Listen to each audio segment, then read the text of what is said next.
Hello and welcome to the next episode of CreativeCraft. So, last episode we did a bit of an update on the dinosaurs. But this episode, oh, you can't see my face with this hat on. I'm planning on doing a big introduction when it comes to dinosaurs. Quite literally, big. If you want me to explain, I'll explain. Every Jurassic Park fan knows a few different dinosaurs. For example, Tyrannosaurus Rex, Velociraptor, Spinosaurus, Triceratops. And then there's the one that's always in the background, always steals the scene. And I'm talking about, it's very big, as in it's literally very big. It's a herbivore, and its name is a Brachiosaurus. Yep, today we are making a Brachiosaurus for the park, and they're going to go right in Herbivore Valley, which actually, personally, I think is the perfect place for them. They'll go underneath these arches and such, and yes, I am going to make them big.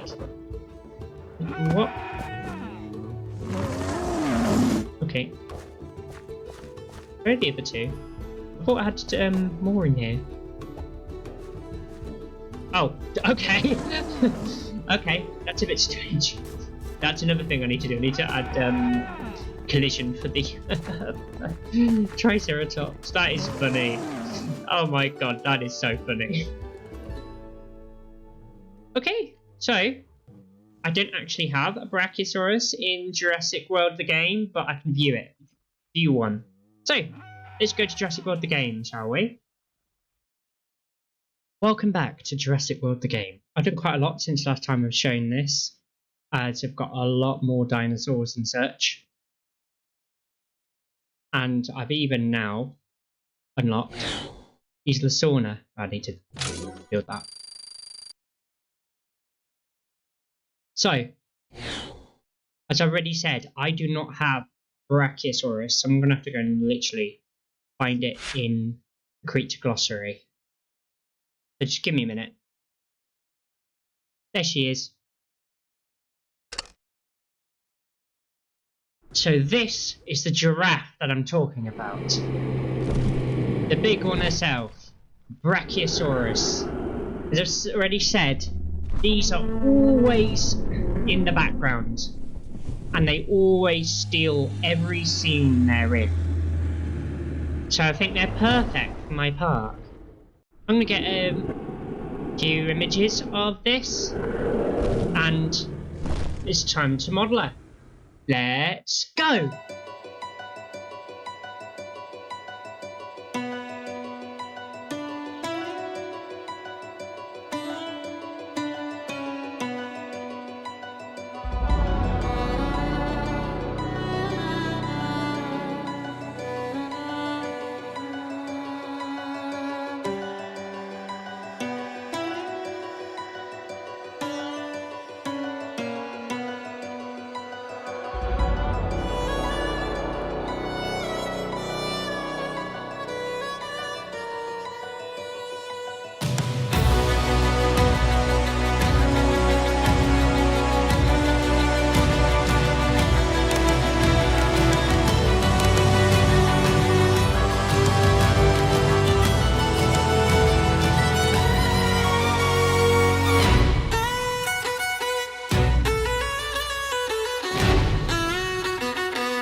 I've got Brachiosaurus on the server now, and I've also done some other extra things. But first, let's start with our trusty Brachiosaurus. First, we have its egg. So let's have a look at the block version. So I've taken the Velociraptor egg, given it a bit of green speckles and some dirt at the bottom, and I think this looks really nice, especially when it's in entity form, like this. Where it's really big. There you are. Hello. Oh. It's a Brachiosaur. We just wait.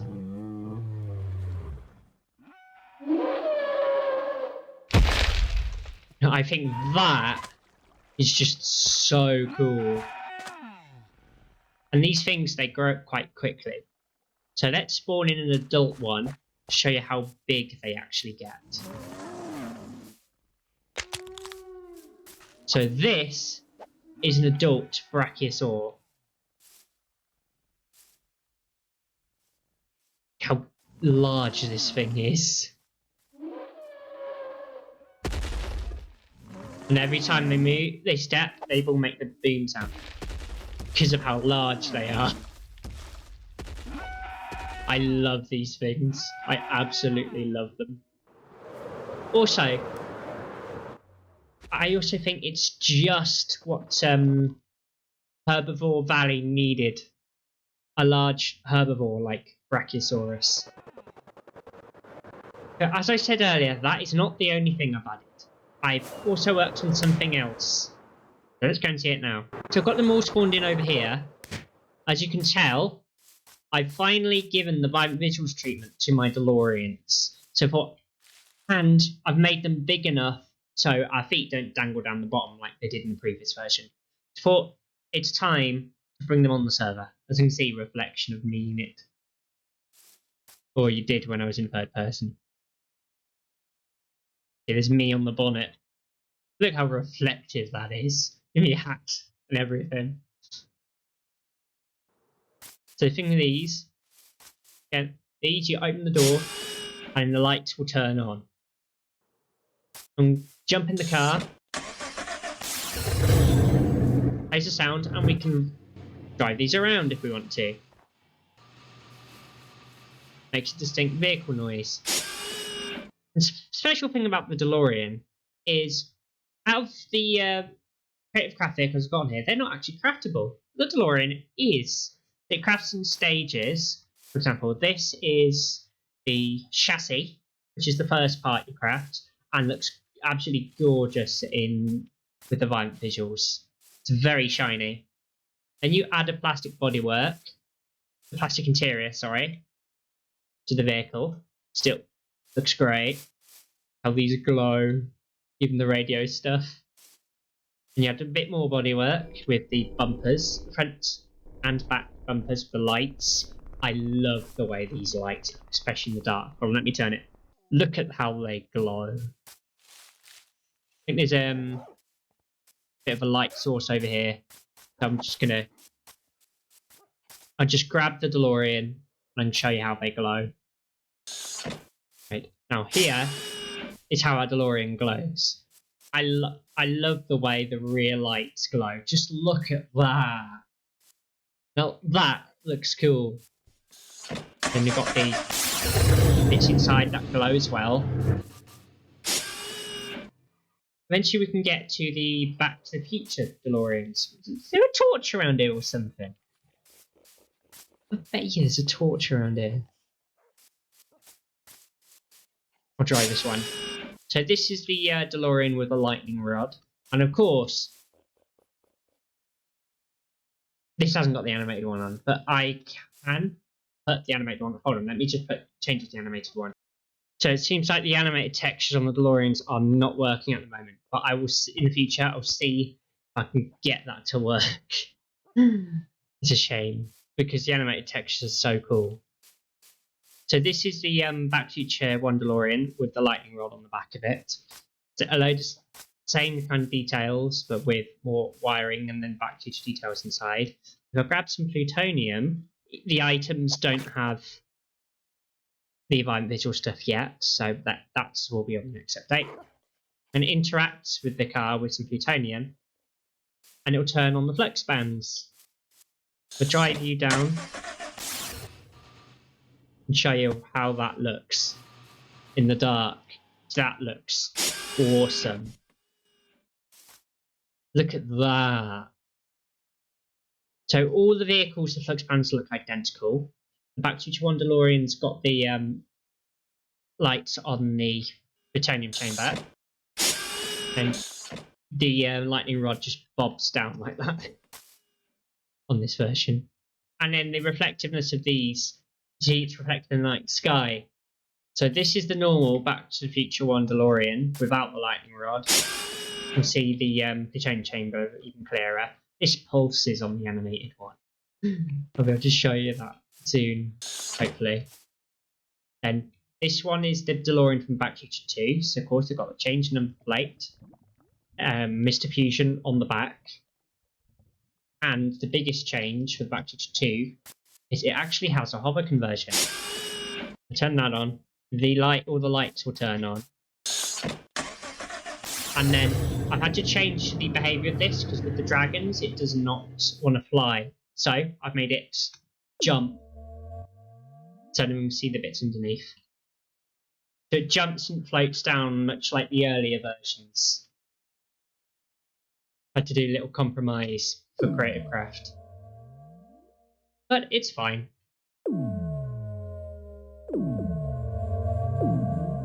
It still looks cool in my opinion. And then we've also got a Back to the Future 3 DeLorean, which I'm going to set a time today.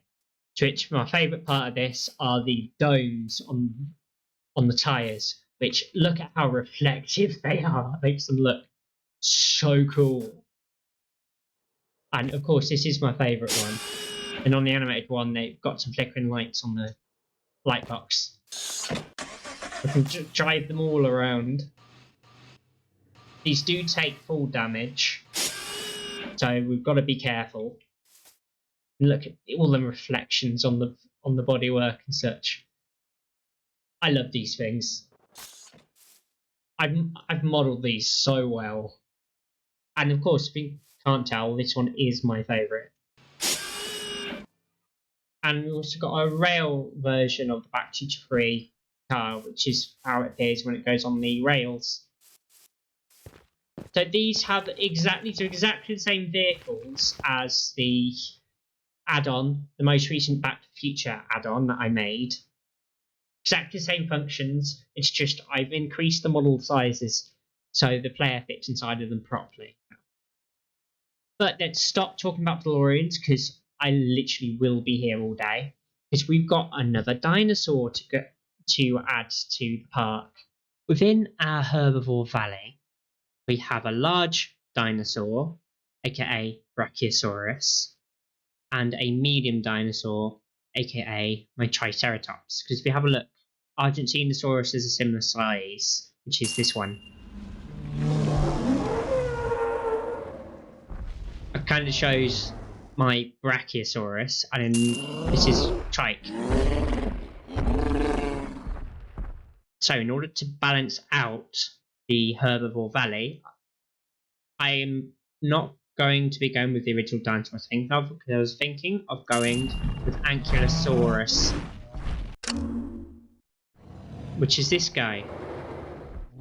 But I've got a bit of a problem with this guy. In build, he is very similar to Triceratops. If you compare them, look at these two. They're a very similar build. So, instead, most of the herbivores are either the big, like Brachiosaurus, or a similar build to Triceratops. So another option was a Parasaurolophus, which is this. Which, again, it is a similar build, it's a similar size to Triceratops again. I think it would look good in a forest. This won't look good in a valley. So I've come to the conclusion I need a small one. So, small dinosaur I have over here. I'm going to try a Gallimimus. Of course, these are herd dinosaurs, and I think between Brachiosaurus and Triceratops, this will give a really nice, not quite middle ground, but lower ground, if you know what I mean. Because I've currently got two very bulky dinosaurs. Most of the herbivores tend to be bulky. This one isn't. But then the only other small option I have is a dodo. But really, these are not dinosaurs. The only reason these are in this game is because they are iconic. But these are not actually dinosaurs. So I'm straight back to Gallimimus, which I think is the perfect decision for this. I think it calls for modelling. For modelling this, I can straight up use my Velociraptor model and then elongate some of the limbs and bits and make it look herbivore-ish. And just a bit bigger than the raptor, because the raptor's smaller than this. So let's get straight to the time-lapse, shall we? Let's go!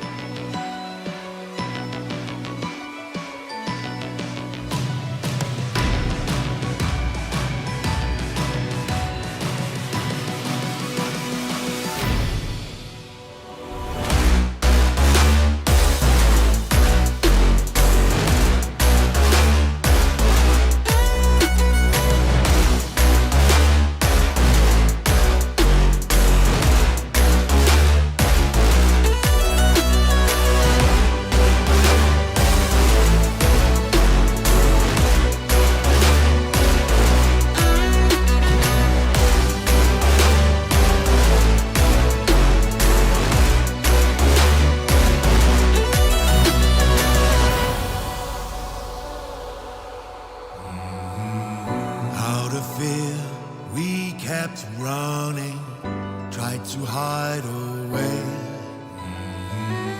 Can you hear? War is coming, beckoning our fate. This is the day that we stand up. This is the day we fight. We'll take our place, we won't give in. Our victory's in sight. Only a sword in our hand, but we enter the lion's den. We're not waiting for a war. We bring the war to them.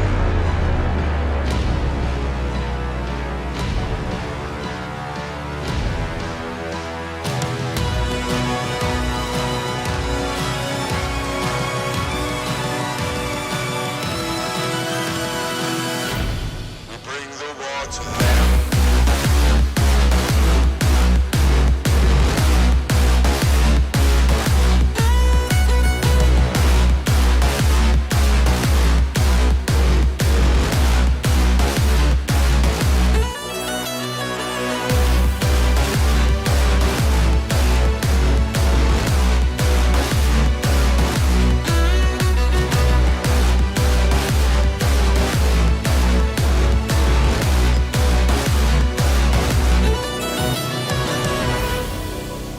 With that time lapse and this last dinosaur, this herbivore valley will finally be complete.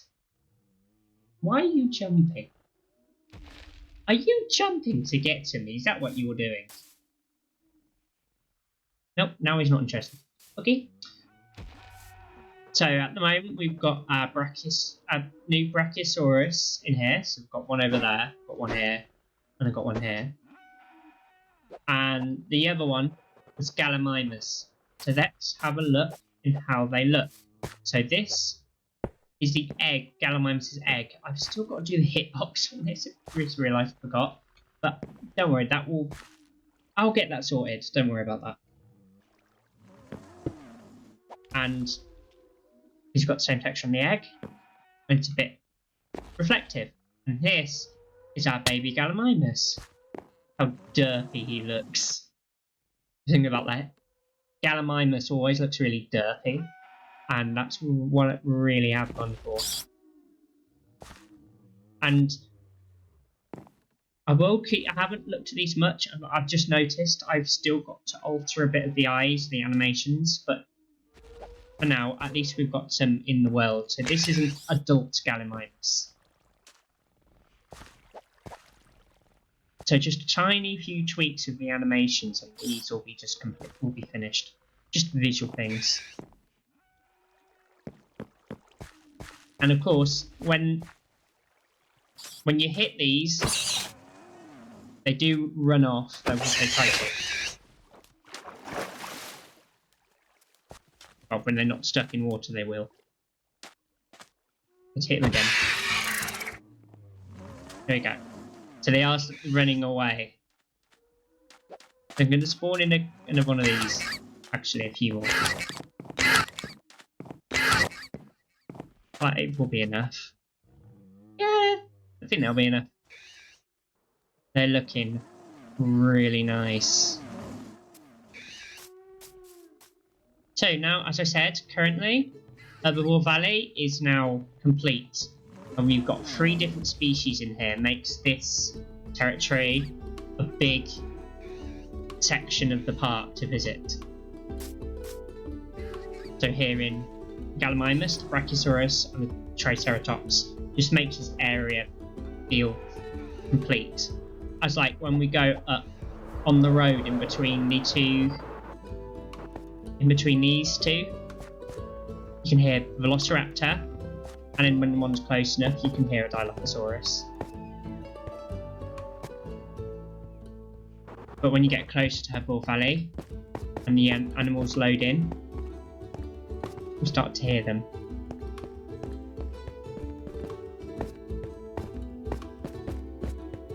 There we go.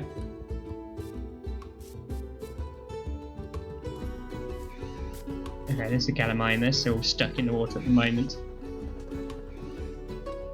And we've got the Triceratops over here. Gallimimus, they don't really do anything special. It's just they're scared. They're very skittish. These animals are. And then the showstopper, the scene stealers up there. So that's all we have time for in this episode. I'm sorry it took a while to come out. I have recently gone back onto Skybound again because we've finally got the resource to the base. So I promise next episode won't take as long to make. Because next episode I'm getting excited for. Do you know why? We're going to start the large carnivores. And I'm starting the large carnivores with a Tyrannosaurus Rex. Yeah, I'm making Rexy. So that's all I have time for. I hope you enjoyed the episode, and I'll see you in the next one. Bye bye.